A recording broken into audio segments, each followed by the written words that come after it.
गंगा के मोटिया मंगाइले बेदिया बनाइले हो।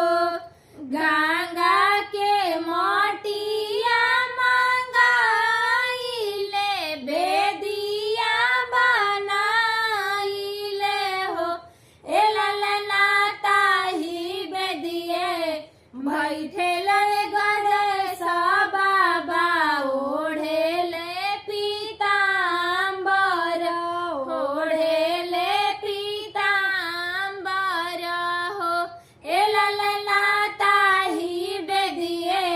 बैठेल गणेश बाबा ओढ़ेले पीताम्बर हो।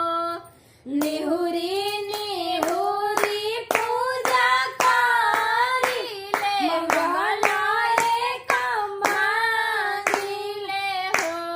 निहुरी निहुरी पूजा करिले मंगलाए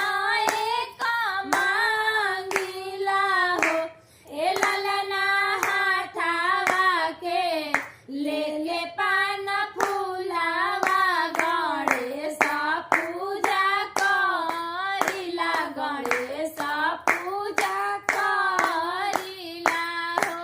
ए ललना हाथावा में ले पान फूलावा गणेश पूजा करिला गणेश पूजा करिला हो।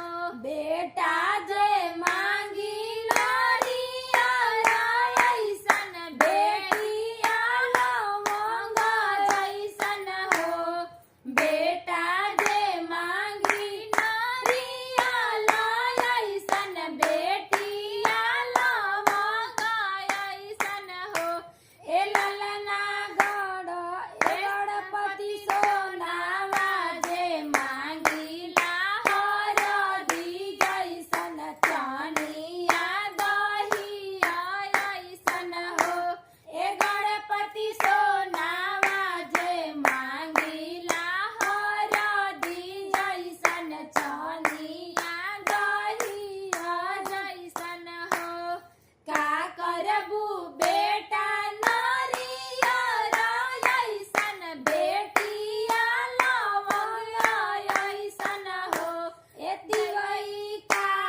गीत सुन के भूल मत जाइएगा। वीडियो को लाइक और शेयर कमेंट जरूर करिएगा।